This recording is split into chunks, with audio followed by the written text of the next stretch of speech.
Францияда бүгін 70-ші Канн фестиваль ашылды. Қазақстан тұңғыш рет мұнда отандық киноиндустрия өнімдерін ұсынатын ұлттық павильон ашты.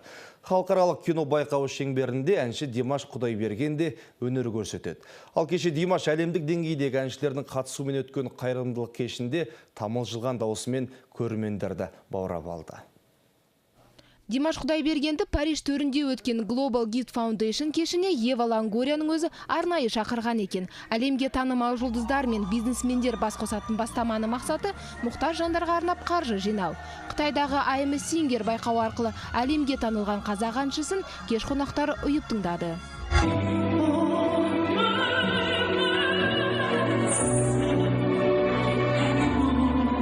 Өнерпаздың инстаграмдағы парақшасында продюсері Алпамыспен бірге әлемге танымал жұлдыздармен түскен суреттері жарияланды. Сондай-ақ американдық актриса Ева Лонгориямен ырғақты әуенге билеп жүрген видеосы көрермен көзайымына айналды.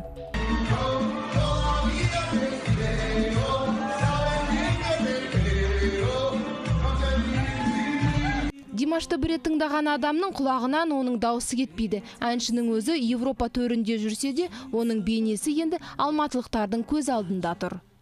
Алматыда Димаш Құдайбергеновті туған күнімен құттықтайтын билборд пайда болды. 23 жасқа толатын әншіні қазақ, орыс және қытай тілінде құттықтайды. Мамырдың 24-і Димаштың туған күні. Осыған орай Қытайдағы фанаттары оған осындай тосын сый жасапты. Димаш Құдайбергеннің халықаралық фан-клубы әншіні туған күнімен құттықтау үшін біздің Бейжіңдегі серіктестерімізге шыққан. Осылайша біз қытайлық әріптестеріміздің тапсырысын орындадық. Бұл скроллерлер қалада 31 мамырға дейін тұрады.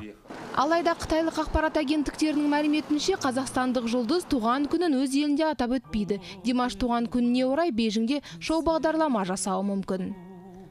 Ләззат Ахметжан, Думан Сүлейменов, Информбюро, Алматы.